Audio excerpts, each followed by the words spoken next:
Cough syrup मामले में 10 ऐसे लोग जिनके खिलाफ नामजद एफआईआर है, वो अब समर्पण के लिए न्यायालय का दरवाजा खटखटा रहे हैं। एसीजेएम सेकंड के माध्यम से वरिष्ठ अधिवक्ता श्रीनाथ त्रिपाठी जी, जो उनके वकील हैं, उन्होंने ये प्रार्थना पत्र दिया है कोर्ट को। गुरुजी, क्या मामला है? चूंकि कोडीन युक्त कफ सिरप इस समय आप देख रहे होंगे उत्तर प्रदेश में सबसे ज्वलनशील मुद्दा है। आप 10 नामजद लोगों के वकील हैं, प्रार्थना पत्र में क्या कुछ आपने लिखा है? देखें, उत्तर प्रदेश की दवा में पता नहीं कैसे ये मीडिया, प्रिंट मीडिया और इलेक्ट्रॉनिक मीडिया ने इसको हवा खड़ा कर दिया।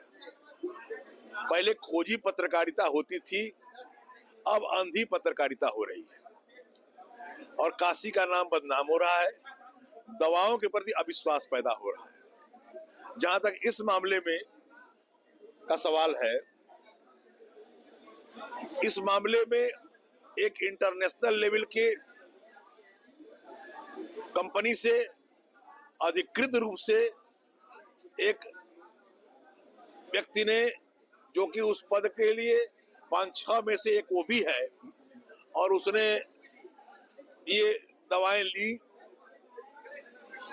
सीएनएफ पहले कहते थे, अब उसको वैध होलसेलर को बाकायदे ऑनलाइन पेमेंट के जरिए, ई वे बिल के जरिए, जिसमें ट्रक का नाम, जाने के परिवहन का नाम, सारी व्यवस्थाओं का नाम अंकित है, उसके जरिए ये माल मंगाया और माल उनको डिलीवर किया।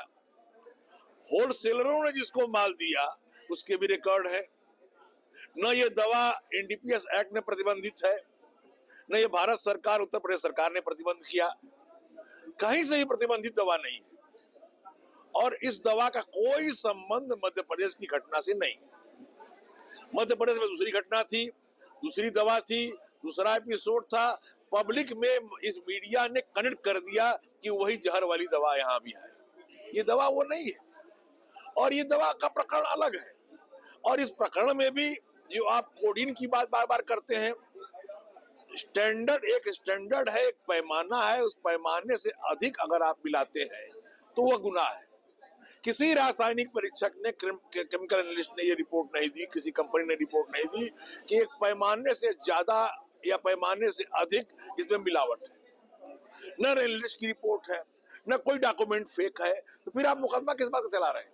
ये प्रकरण सबसे पहले संज्ञान में तब आया जब रोशन जैकब, जो खुद डीजी हैं इसी विभाग की, ड्रग डिपार्टमेंट की, उन्होंने खुद मुकदमा दर्ज कराया और वो खुद ये बात कह रही है कि 100 करोड़ से ज्यादा का ये पूरा मसला है, जो कंपनी से उठाया गया कोडीन सिरप और उसको सीधे पश्चिम बंगाल, बांग्लादेश तक उसके तार जुड़े हुए हैं, वहां बेच दिया गया।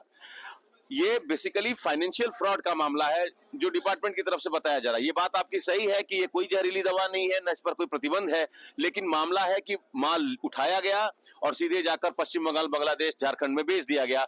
ये फाइनेंशियल फ्रॉड का मामला है, ये स्मगलिंग का मामला है, जो सरकार का पक्ष है, एसआईटी का पक्ष है। बातें रह रह करके एसआईटी और सरकार बदल रही है। पहले दूसरा स्टैंड था, दूसरा स्टैंड हो रहा है। जब एक तरफ उनको कुछ दिख नहीं रहा है तो दूसरी तरफ घुमाते हैं। अब बंगाल का चुनाव है, बंगाल की तरफ ले जा रहे हैं। कोई मतलब सरोकार इसमें कहीं से नहीं है, कोई स्मगलिंग का सवाल नहीं है। जब वो ओरिजिनल डॉक्यूमेंट से बाकायदे जाकर ट्रांसफर हो रहे हैं, एक दूसरे से दूसरी जगह पर ट्रांसपोर्ट हो रहे हैं, तो इसमें फ्रॉड कहाँ है और फेक कहाँ है? और बंगाल में दवा क्या नहीं जानी चाहिए? क्या प्रतिबंधित है बंगाल या बिहार में नहीं जानी चाहिए? हर जगह दवाएं जाएंगी।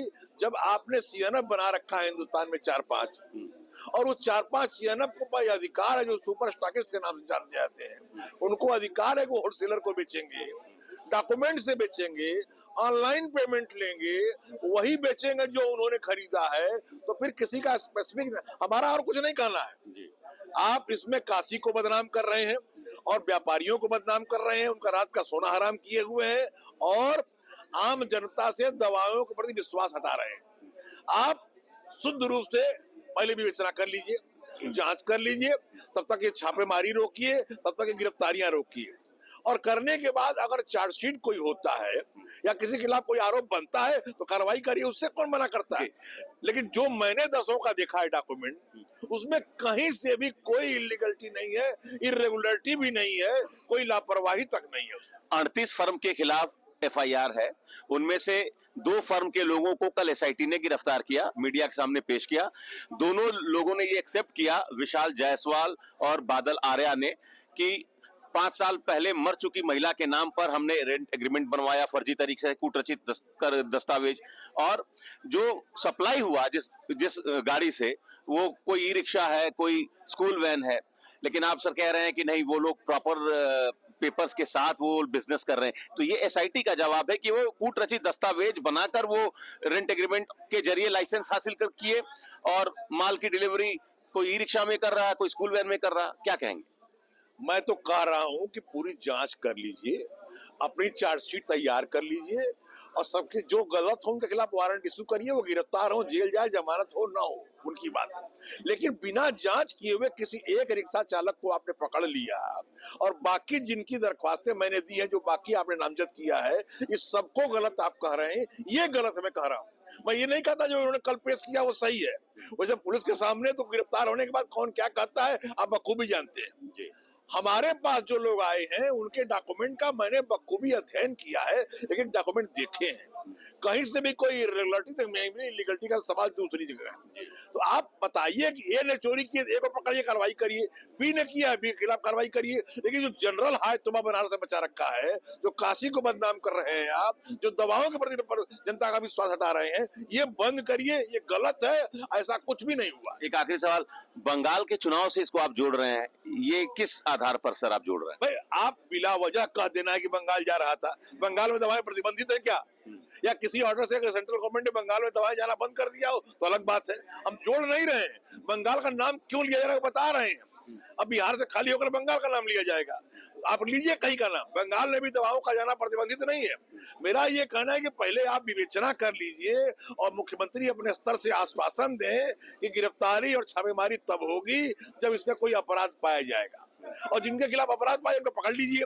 2 आदमी को पकड़ करके कहिए कि साहब मैं गधा हूं, मैं आदमी नहीं हूं, गधा हूं, तो कहते रहे मैं आदमी नहीं हूं, गधा हूं। ये पॉलिटिकल मामला है, शुद्ध रूप से ये उगाही का मामला है, ये ब्लैकमेलिंग का मामला है, ये रंगदारी का मामला है, ये गुंडई का मामला है। शासन तंत्र गुंडई कर रहा है बनारस की आम जनता से, बनारस के व्यापारियों से, और बनारस को बदनाम कर रहा है।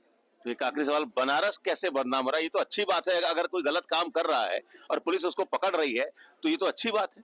आप भी ऐसी बात न करें। अंधी हमारी जो इलेक्ट्रॉनिक मीडिया है, जो प्रिंट मीडिया जो अंधी हो चुकी है, उस अंधे बहरों की तरह हम लोग भी बात न करें। हम कागज तक जाएं, सच्चाई तक जाएं, बयान लें, जानकारी करें, उनकी सब जानकारी करने के बाद जो गलत हो तो गलत कहें, जो गलत नहीं हो तो गलत कहने की क्या जरूरत है। तो क्या कोर्ट ने एडमिट किया अभी जो आपने प्रार्थना पत्र? हमारे कोर्ट में हमारी दरख्वास्त पर अब तक रिपोर्ट ही नहीं आ रही है जी। अब रिपोर्ट देना उनके लिए मुश्किल हो गया है, क्योंकि दूसरी तरफ से ही बातें आने लगी है। कल तो खाद्य और औषधि मंत्रालय की तरफ से एक महिला ने, बाकायदे एक सजीव व्यवस्था की महिला थी, उन्होंने मेरी वही बात दोहराई जो मैं दिन भर से दोहरा रहा हूँ। तो वरिष्ठ अधिवक्ता श्रीनाथ त्रिपाठी जी का ये कहना है कि पहले जांच कर लीजिए, चार्जशीट तैयार कर लीजिए, उसके बाद फिर गिरफ्तारी करनी हो तो गिरफ्तारी करिए, लेकिन इस तरीके से व्यापारियों को परेशान मत करिए। काशी और जो दवा व्यवसाय है, ये दोनों इस समय संकट के दौर से गुजर रहा है, सिर्फ और सिर्फ सरकार की वजह से। Amit Singh, TV9 UP, Varanasi.